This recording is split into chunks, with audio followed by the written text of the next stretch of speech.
I was deleting 24 Google Calendar placeholders one day and manually copy pasting new hire email addresses into the 17 ones we were going to keep. It was at least 30 minutes of hundreds of just mindless clicks. And I said, wait a minute, I'm going to figure out how to do it. So I looked at our Google Calendar integration, saw that I could both delete calendar events and add participants to calendar events. It worked so well. I took hundreds of clicks down to 2 clicks to complete those 2 actions, which is huge for me. And then I said, what else can I automate? So I just kept going from there. Don't conduct your analysis in isolation because data is so incredibly powerful. Not defending just the tribe, but defending the organization. Those creative people that you really want to keep empowered, keep excited, keep motivated, keep thinking. A good experience pays dividends down the line. Stereotypes tend to break down in proximity. Welcome to We're Only Human, a podcast about human resources, business, technology, and the workplace. My name is Ben Eubanks, your host, and I'm so glad you're here.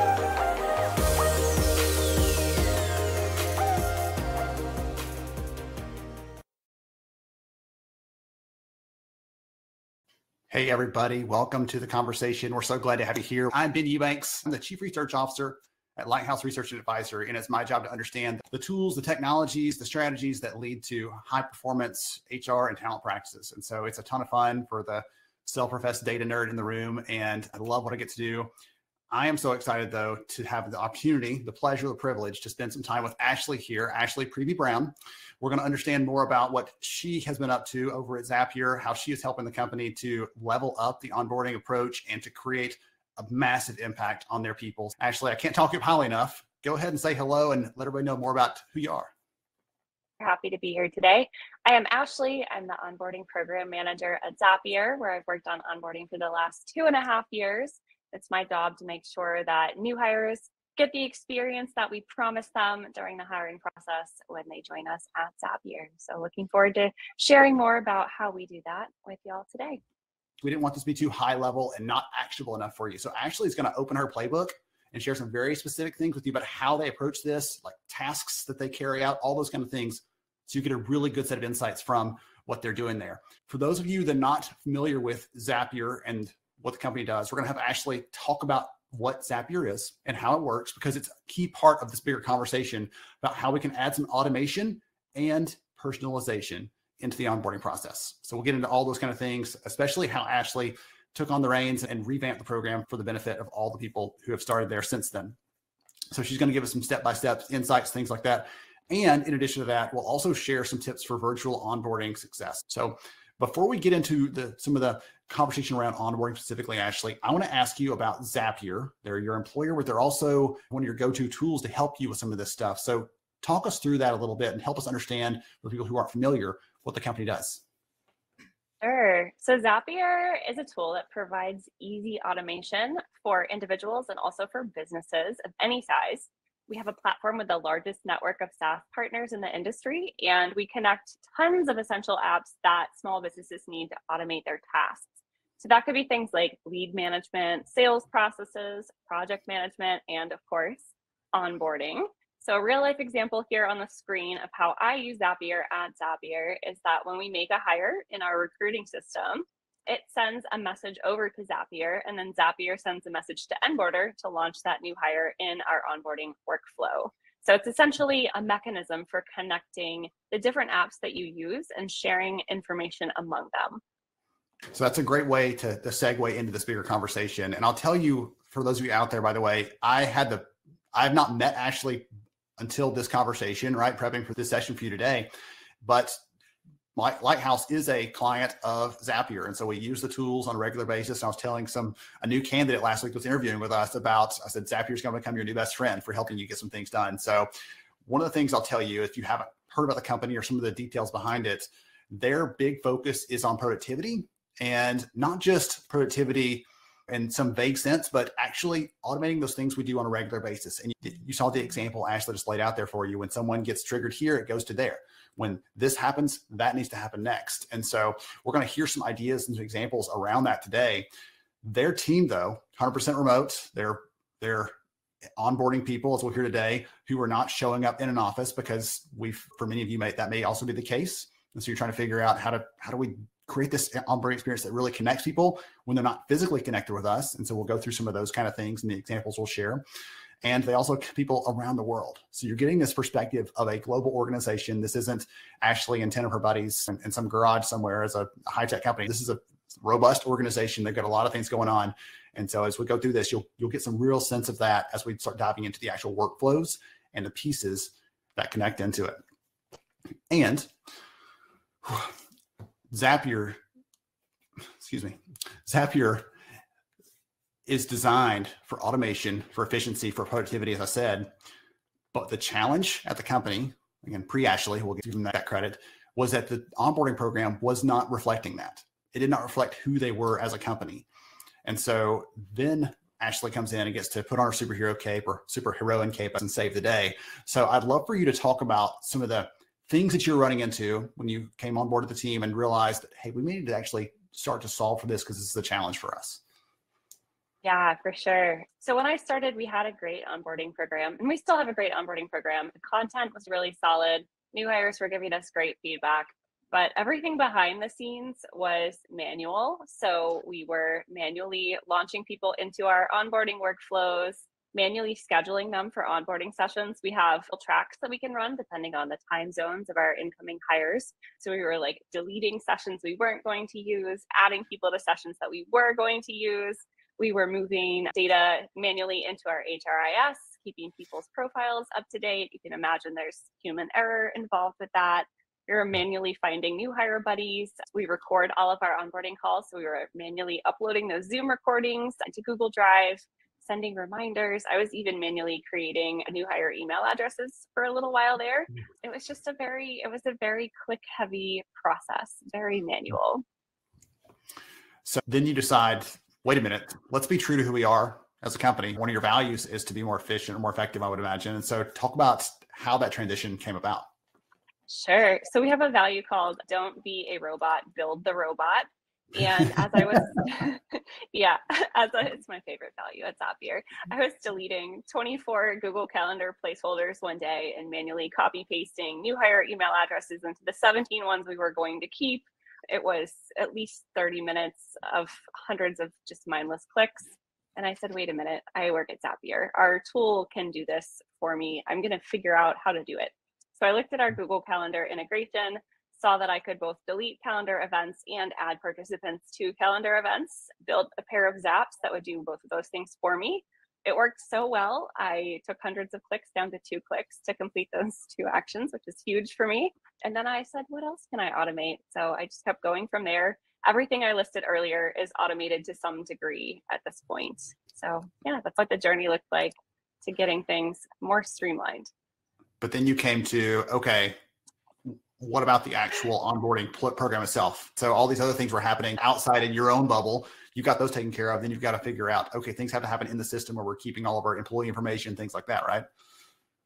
Yes, absolutely. I had automated basically everything. And the main limitation was with our onboarding platform. So I started looking for something that would work with Zapier. Our previous platform had an API, but it wasn't letting me do the actions that I wanted to do. I wanted to be able to automatically launch people into their onboarding workflows, and then be able to access data within the workflow and update data within the workflow without having to do a bunch of clicking. So if something changes in my HRIS, let's say a new hire's manager changes to a different person, I just want that to automatically update in the system that I'm using. So we started looking and found Onboarder, which has a great API with lots of actions that I needed to take for my new hires. Also, Onboarder is really focused on the employee experience, which is what our onboarding is all about at Zapier. So it seemed like a great fit and has been a great fit. So you're living it out. You're not being a robot. You're building a robot and using that to help you get onboarding done a little bit better. Okay. So what I love about this, in the next few minutes, you're going to give us some specific things. So out there, by the way, you can feel free to take screenshots of this, but we will be sending the recording later, so you'll have all the other context and stuff. But Ashley's going to walk us through some of their specific timeline activities, what they're doing, when they're doing it, what that looks like, other stakeholders in this, all those kind of things. Because that's, I know for me in the past when I've had to redesign an onboarding process or try to change it somehow, that's the part that's hardest because there's 50 hands cooks in the kitchen, hands in the pie, whatever the metaphor is I'm looking for there. There's all these things. Ashley, talk us through the pre-boarding journey, what that looks like, and some of those kind of phases and things, please. Absolutely. All right. So we're looking at everything that happens from the time a new hire gets hired to the time they actually start with us. One of the earliest things that happens is we ask the direct manager to send a welcome message to their new hire. This is a best practice that we learned from Onboarder, and the module that we use for this is really cool. It has a text template that the direct manager can send to the new hire right from Onboarder. So we give everyone a script for what they can say. They can edit it if they want to, but it just makes it really convenient for the hiring manager. So they don't have to think about it. They could just send the message, say hello, welcome, congrats, their new hire. Can I ask you a question here? Of course. There are some managers who lean that way anyway. Hey, I've got someone new starting next week. I'm going to send them a hello and a welcome, and here's where you should be eating, and here's some suggestions on where to park, or whatever the details are that the person may not be sure about. Or ask for Martha at the front desk because she'll help you, like those kind of things in a real office. But there are some managers who that's never going to cross their mind. That person shows up and say, oh, today's your first day. Oh, yeah. How does this fit into that bigger picture? Does it help all those managers be a little more on the same page, a little more consistent across the board? Does everybody get a little bit better at this? And it helps even those good ones to say, oh, I never tell them that. Would you talk about that just a little bit? Because I'm curious how that feels to be a manager at Zapier to get these kind of tools in your hand to help you do that better.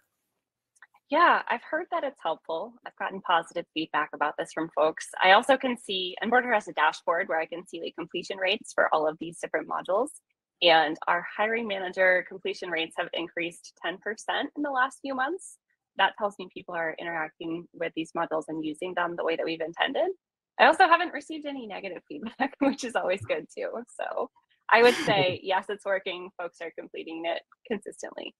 So by the way, for those of you that are watching this, I need a little legend here to tell you all this little things that are on the screen, little emojis and stuff. The little lightning bolt that you see is actually a zap where something's being fed into Zapier, or Onboarder is they're pushing information back or forth. So just a heads up, when you see that, it's where information is going, and Ashley isn't having to go do that herself. Thank goodness. And so talk about this step here in your process, Ashley. Yeah, absolutely. So this is a special module just for new folks on our support team. Support training is a very specialized onboarding track. And so this module is letting our support training team know that we have a new support teammate. Typically, we think onboarding takes about 90 days at Zapier. New support teammates take a full 6 months, and they have a very thoroughly scripted out training program that they go through. So this is what kicks that off for those folks. Okay, excellent. All right. Okay, this is the welcome sequence that we're looking at here. So this is the first contact that the onboarding team sends out to new hires. And it essentially builds some hype. Yay, you got hired at Zapier, congrats. And then asks them for some personal information that we need to fill out their profile in our HRIS. You see the little Zap icon there again. So we're collecting personal info, sending it to our HRIS. It's not just details like address and phone number and things like that. It's also some connected information. What's your dream vacation spot, favorite food, any pets, tell us about you. So it's a chance to connect with the new hire.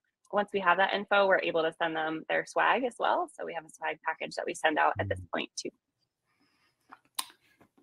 Can I ask what's in that swag kit? Like 1 or 2 examples of things? I'm always curious. I see the pictures on LinkedIn here about 20 companies, and so I'm always curious. Absolutely. Zapier has some of the best swag I have seen. The current kit includes a sweatsuit, like a full sweatsuit. A lot of places do hoodies. We do a hoodie and sweatpants. Favorite sweatpants. They're great. And normal stuff like a sticker. Oh, socks, bright orange socks. That's what's in this bag. I love that. If you're going to work in your sweats, might as well work in your Zap sweats, right? So absolutely. Yes, I wear them all the time.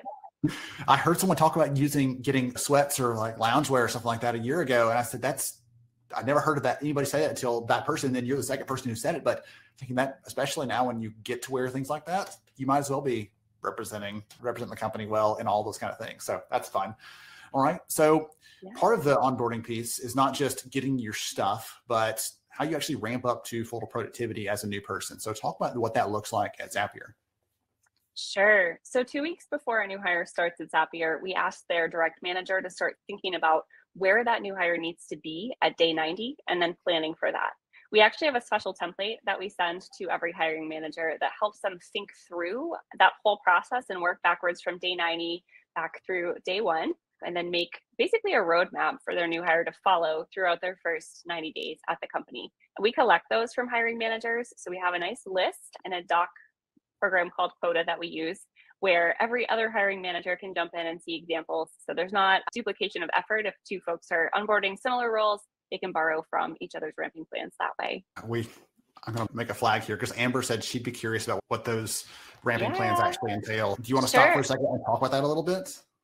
I can tell you a little bit more, sure. So I recommend looking at the job description and thinking about why you hired that person, what specific things they need to do for you, and then working backwards through what tools will they need to get there, which people do they need to know inside of the org, and then lay it out on a week-by-week basis. This is who to talk to this week. This is the tool you need to learn. Find some projects that are going to help folks learn those tools authentically instead of just, here are your tools. Having a reason to go in and use the tool for something practical related to the work can be really helpful in getting your folks ramped up quickly with that kind of stuff. So yeah, basically looking at the job description, thinking about where that new hire needs to go, and then listing out week by week each activity they need to do to get there. That's what's in the ramping plan. Okay. Really setting a target, not just leaving it to chance or saying, hey, it's 90 days. What have you done? But did we hit that target we set together from the very beginning? Is that accurate?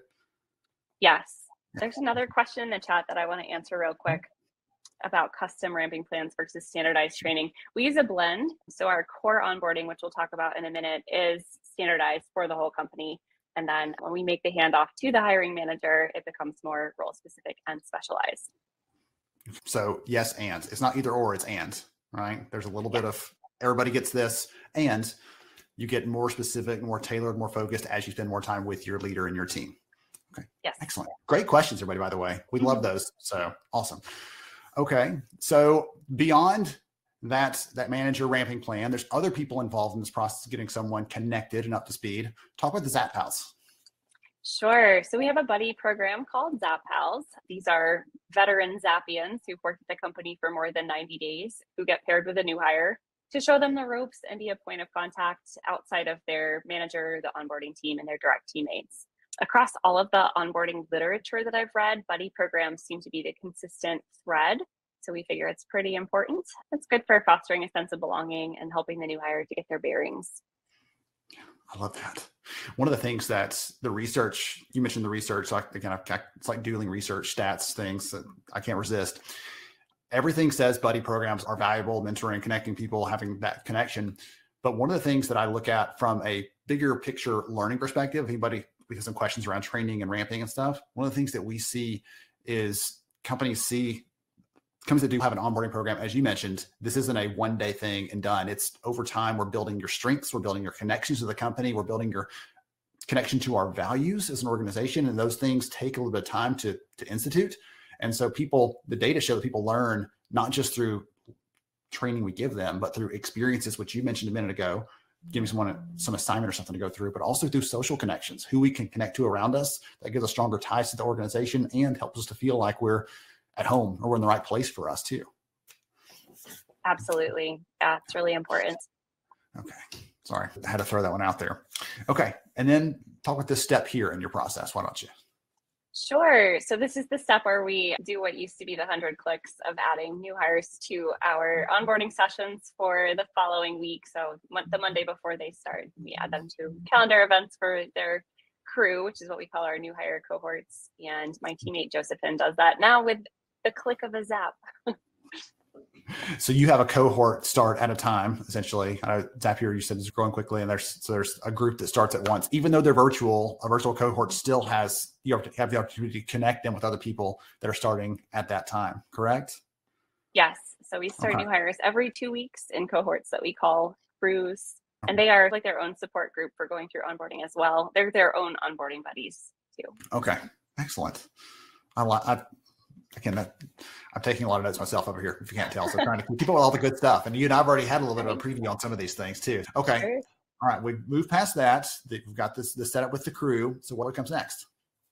There's a few more things going on here. So one is another reminder to the direct manager to get ready for their new hire. So we remind them 2 weeks out and a week out. Hiring managers are busy. We want to make sure that they are well prepared for their new teammate. So we ask them again about the ramping plan there. and just remind them, set up a one-on-one on the first day, make sure that you've communicated any last minute details that your new hire might need to know, set those clear expectations so that your new hire knows what to expect from day one.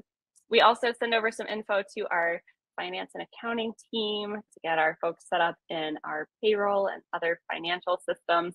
Making sure that your new hires get paid on time for their first paycheck is really crucial to like establishing that good relationship with them. You don't want to hire them and not pay them. So this is very important.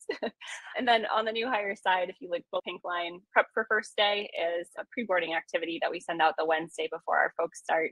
And it is a lesson in our LMS. So you'll see that little Zap sign there again. We are sending a webhook out of Onboarder over to Zapier with the new hire's email address. And then Zapier is taking that and sending it over to our LMS to schedule this lesson for our new hire. That talks them through things like how we use Slack, how they're going to get logged in on their first day, how we use Google Calendar, what our calendar best practices are.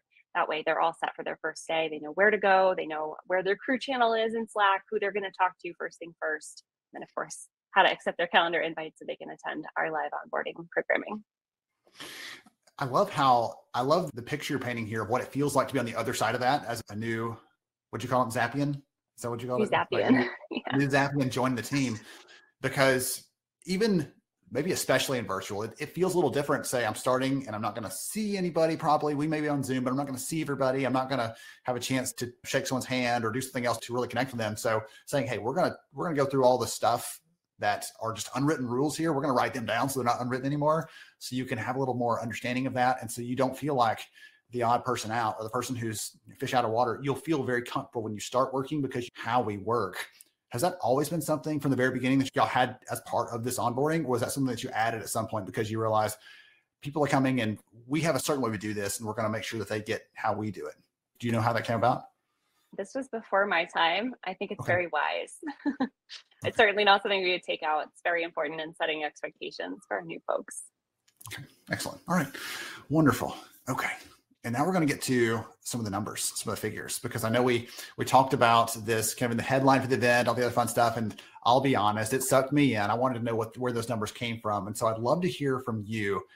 Where'd that number come from? How'd you figure out 206,185 minutes of time every year that were saved?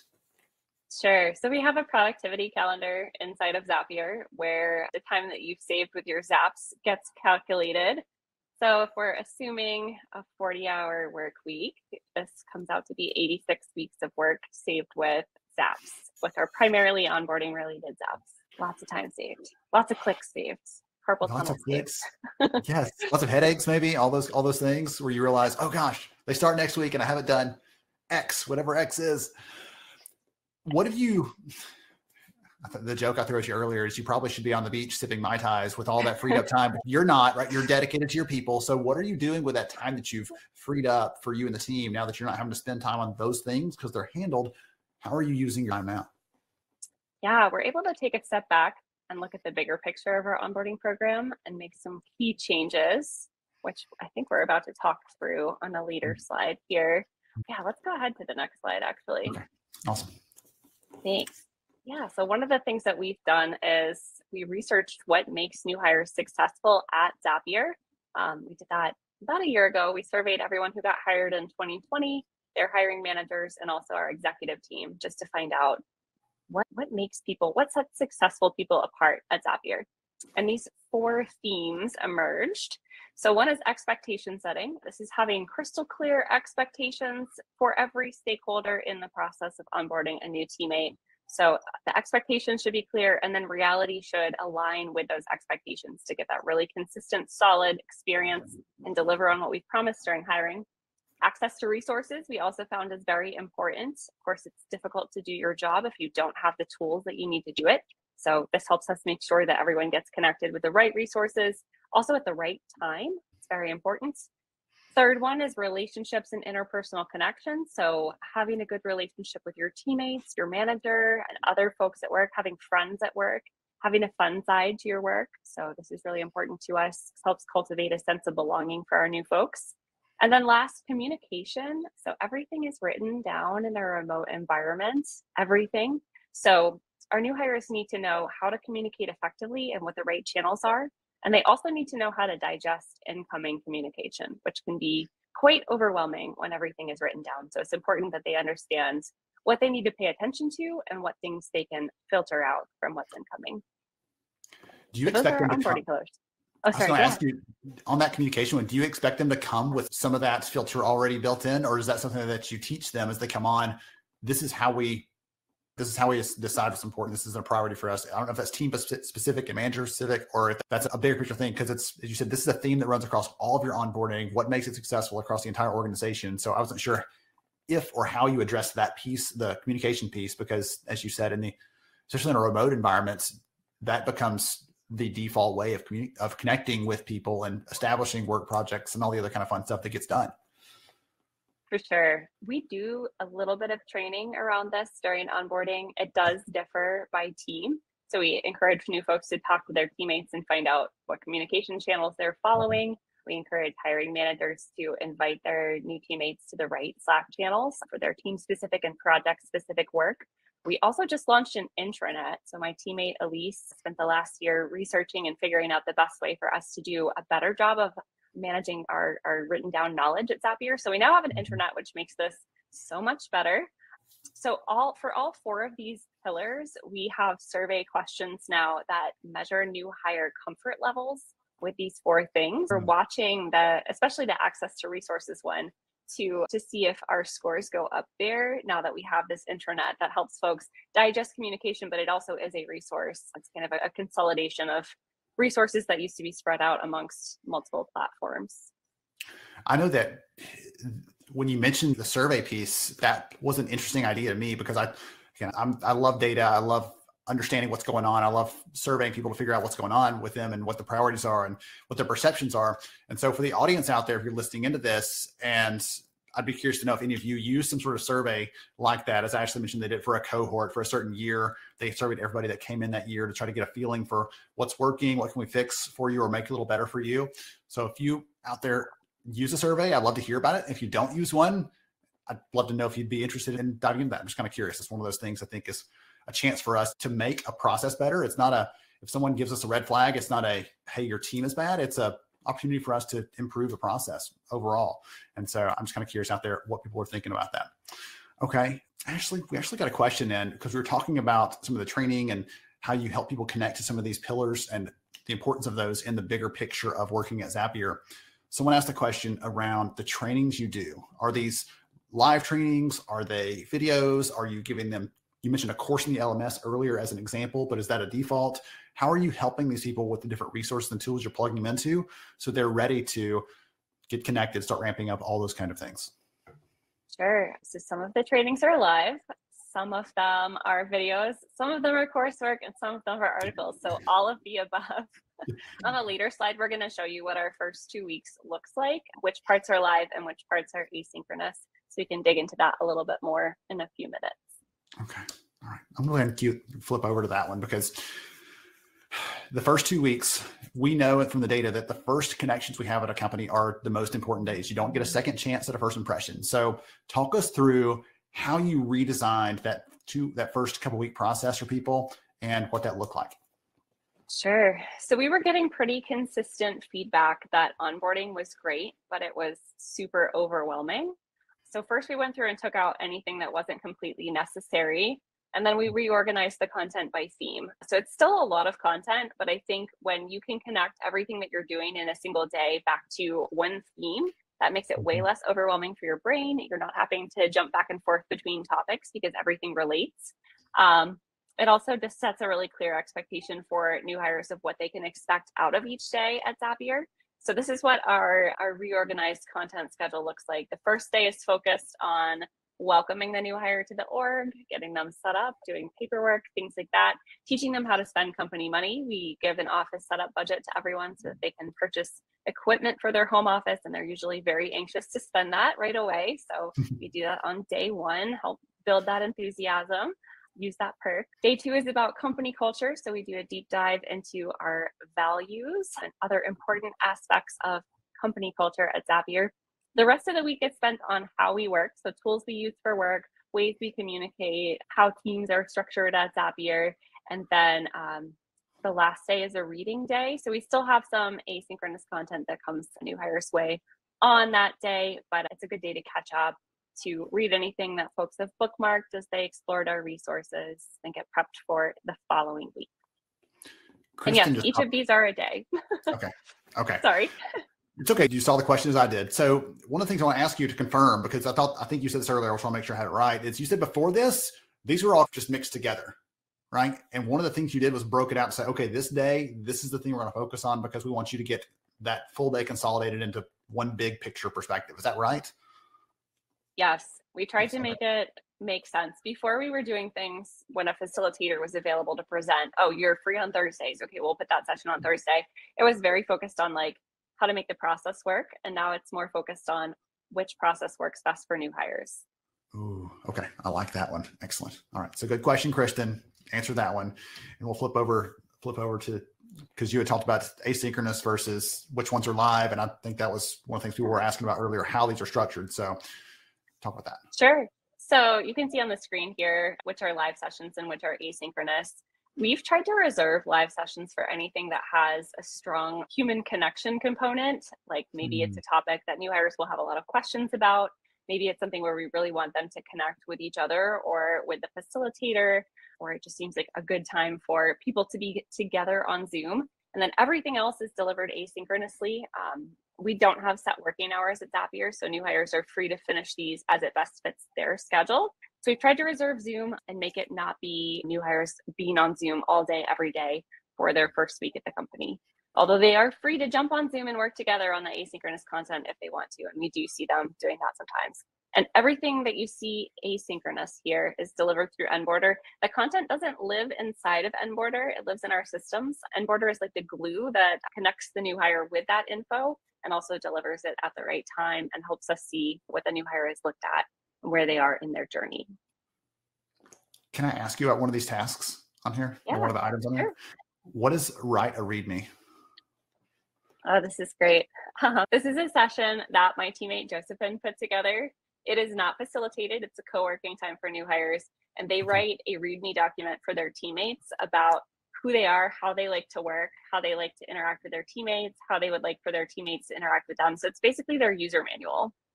And they post it in our internal blog and make sure that their teammates get a copy of it. It's very handy for getting to know your teammates in a remote environment because you're not seeing each other in the office. You can't just observe people's behavior as clearly. You have to tell people how you like to work.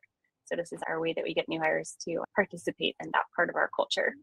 I really like, that's a really neat idea. Just as I mentioned earlier, we all know the challenges of work doing the virtual thing. And so that gives them a sense of not just, hey, I like long walks on the beach, but the way that I work best is when I have this around me, or when we're in a meeting, I need a few minutes to digest before I respond, or those little kinds of things may seem insignificant, but those are the building blocks of a real relationship, especially in a company like Zapier where everyone is remote. It's a global organization where you have to find ways to connect with people across all these cultural and time zone boundaries and all the other kind of things that could separate you. This is a way to bring you closer together. Absolutely. Yes. I see some questions in the chat about templates for READMEs. We show new hires some that already exist inside Zapier, and most of those were written from a template that we found from a Google search. So we don't have a set template that everyone has to follow. We like for new hires to make it be an expression of who they are. There's obviously key info they need to include, but the rest is up to them as far as what they want to share. I'm glad I asked that little side question because I thought README was like a technical documentation, and it goes, but on a person instead of on a system or a computer. So that's really fun. All right. And then this last half of that 2-week period. Yeah, this really is the last part. It's week 2 and beyond. So during the second week, our like structured company onboarding drops off somewhat. We focus more high level on Zapier, the company as an organization. So helping new folks understand how their role fits into the org, where we're headed as a company, our market strategy, how our customers get to know about us, how our finances work, all that good stuff happens in week 2. It's not a heavy load of content though, because this is when the new hire really starts to get ramped in their role and work more with their team and their direct manager. So that's week 2. You'll see we have a couple of live sessions. One really cool one, we have a founders welcome and AMA where our founders, Brian, Mike, and Wade talk to all our new hires and they get a chance to ask any questions of our founders that they'd like. It's really a sweet time of connection with the top level of the org. I would say if you can get your executives involved in your onboarding, it just makes a big impact on your new hires. I think it's really cool. I think it's really cool too. So that's week 2. Then beyond that, we have a few other activities. As I mentioned, onboarding is either 90 days or 180 days at Zapier, depending on the role. We have a few other activities that we do during that time. So it's not like folks go through 2 weeks of onboarder tasks and then they're just done. We continue to check in periodically throughout the first 90 days. We have a few more sessions, one about imposter syndrome, which is a common thing at Zapier, and I think maybe in a remote environment, so you're not getting that connective energy that you have inside the office. So we want to normalize that and let folks know how we deal with it. And then after the 90th day, we ask our new hires to sign up to be buddies in our ZapPals program too, because we want to ask them to pay it forward to other future new hires. Okay. So once they reach the end of their onboarding, they're ready to serve as a guide to someone else. And the way I love to put it is you don't have to be 10 steps ahead. You have to be 2 steps ahead of the person right behind you. You can tell them what they can expect in those next couple of steps or 90 days in this case. Are there any filters on that, or is it come one, come all, then they become paired with someone else when they join? Talk about that a little bit, if you don't mind, because there were some questions in around, do you assign those to people? What? Yeah. We do. So we ask our volunteers around the org. We have a database of people who have volunteered to be ZapPals. It sounds fancier than it is. It's a spreadsheet of people who have volunteered to be ZapPals. And I have a Zap that pairs new hires with ZapPals. The criteria are time zones. So they need to be working in an overlapping time zone and they need to be on a different team. So they shouldn't be in the same department. We really want to help new hires grow their internal network at Zapier. We know they're going to meet their teammates and network with those folks. They might not meet somebody on a completely other team or department. So ZapHouse is a good chance to help folks connect with somebody that they might not otherwise encounter in their day-to-day. I love that. I just want to mention earlier that I just like the idea of a buddy system. And that's been around for some time. And it takes a little different form in every company, by the way. So the way you're doing it may not be the exact way someone else needs to, but it has been shown to be helpful in retaining people, helping them get connected, helping them stick around, perform better, all those kinds of things. There's some good data attached to that. It's not just a fun factor, although there is a fun factor for sure, especially with those people that feed off of getting some excitement by helping others get their footing and those kind of things. So one of the things I wanted you to do is give us, if we could boil down all the things, which is a lot, there's a lot, right? All those things you've done. Can you boil it down to a couple of key things for the audience around virtual onboarding? What does it take to be successful? Sure, I'll do my best. All right, so first, being intentional about your community and culture. So that's making sure that you're cultivating a sense of belonging for your new hire, helping them to know that they made the right choice to join your org, and also thinking about how you want to preserve and reinforce aspects of your community and culture as you grow. Next, give everyone a buddy. We've talked about this a lot. Buddies are important. Y'all don't have to do it the same way that we do it at Zapier, but having somebody who is going to be a buddy for your new hire is really important for just that sense of connection, belonging, and helping them find their way around the org. Third, don't be afraid to be asynchronous. I've heard that some companies use Zoom really heavily in onboarding. I would say use it sparingly. Zoom fatigue is real. New hires are overwhelmed with joining the company. So some Zoom time is good, and being really intentional about how you use that Zoom time, I think, is important. That they can do outside of Zoom, I think, make it asynchronous. It's worked really well for us. We get positive feedback about that from our new folks. Fourth, check in early and often. I think of this like being available to answer questions for your new hires. You don't know what they don't know until they ask. Also, the types of questions that you get can help level up your onboarding experience, because if everyone's asking about the same thing, you can build in some onboarding content to preempt those questions and help new folks get the right info before they have to ask. And then last, ask for feedback. Feedback is another one of Zapier's values. We love feedback. Any feedback, constructive feedback especially, because it helps us grow and improve. So we survey our new folks 6 times during their first 6 months at Zapier on those 4 onboarding pillars that we talked about earlier. So those are my tips. I love that. I said boil it down earlier, right? There's so many little pieces and nuances and specific tasks within the bigger onboarding picture. But these things, if you're building with these in mind, you're going to look for ways to, hey, did that land right? Can we get feedback? Or when in doubt, let's err on the side of connecting someone or building a connection to our culture and our values as an organization. So I love that these are guiding principles. It's not a checklist of just do these things and you're done, because I think you've established already by laying this out for everybody that even though you have come far, there is still plenty of room to find other ways to make this more engaging for people, to make this a better experience for them, and to create more value for the organization too. As you think about how you're continuously on this improvement journey, do you have any big dreams or big visions for what it can be or what it could do for your people? My biggest focus right now is making sure that it scales well. I think we have really solid content. Every time we revisit the content, thinking like maybe something in here needs to change, we find that what we have is really pretty solid. So the main thing is just making sure that it does scale gracefully. We have all these automations that we've built. There's still so much more that could be automated, or parts of the process where maybe something has changed. And so now we have some outliers that we can build into our automated system, get them incorporated in the workflow there. So that's really where my focus is going to be next.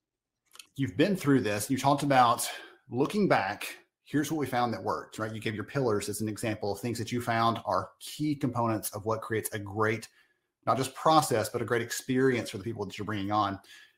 Was there anything that surprised you in this journey? Something that happened and you said, oh, I didn't realize that was possible, or something, well, I didn't realize it was going to land that way, or people like that a lot more than I thought they would. I'm just kind of curious because you have the benefit of saying now all this hindsight. Was there something in there that surprised you, or something that you might give someone a piece of advice out there? Hey, if this happens, expect this. I don't know. That's a big question, but I'd love to hear from you since you've been through this already. Ooh, it is a big question. And I know later I'm going to reflect on this and say, ooh, I should have said this. As far as when we were surveying, looking for the pillars, I was surprised by how fundamental they were. I thought there would be maybe some more specific things that people shared as being ways they felt successful at Zapier, but they were really pretty basic things. Expectation setting, kind of like the key to any relationship that you have, work related or otherwise, having the right resources, communicating, having strong relationships. They're all fundamentals. So that was surprising to me. I thought I would see more, I don't know, different things than what I found in there. Yeah. There's not like this holy grail of we just solve that one thing and it's all going to be 10 times better. And I think that's probably a great lesson for the audience here is there wasn't this moment where, yes, you saved a lot of time and you've talked about all the benefits, and I don't want to negate that at all, but it wasn't like there was one specific thing you did. If someone goes back and replays this, they'll hear you saying, and then we did this small change and we added this small piece of it. And this, over time, those small improvements lead to really big impacts on the people, on the organization, and even probably on your team as well. People are probably smiling a little more these days because they get to spend their time on that more strategic stuff instead of having to spend their time just churning away at, oh gosh, we got to schedule this and 400 more calendar invites and all the other things that are wrapped into that. You now get to spend your time on those things that really are adding value across the board instead of just being stuck there. Absolutely. I just want to say quickly, thank you, Ashley, for your incredible insights, for your suggestions. It's been tremendous. I've appreciated hearing it, and I know they have as well. So thank you for spending some time with us today. Thank you, Ben. You've been a great host. Hey, anytime I get to talk about onboarding is a great day. I'll just tell you that. And to all of you out there who are going to hang up in a minute and get back to work, we want to say kudos to you for the work you're doing. It's important work. I've been finishing every session last year with this. When people are standing up to celebrate all the frontline workers and cheering them on, I say, yes, thank you, but also thank you to the HR people who are hiring them, who are onboarding them, who are keeping them paid well, and all those kind of things to make sure they can continue doing that great work they're doing. So thank you to all of you for joining us today. We appreciate you and the work you're doing. Thank you so much for joining me on the show today.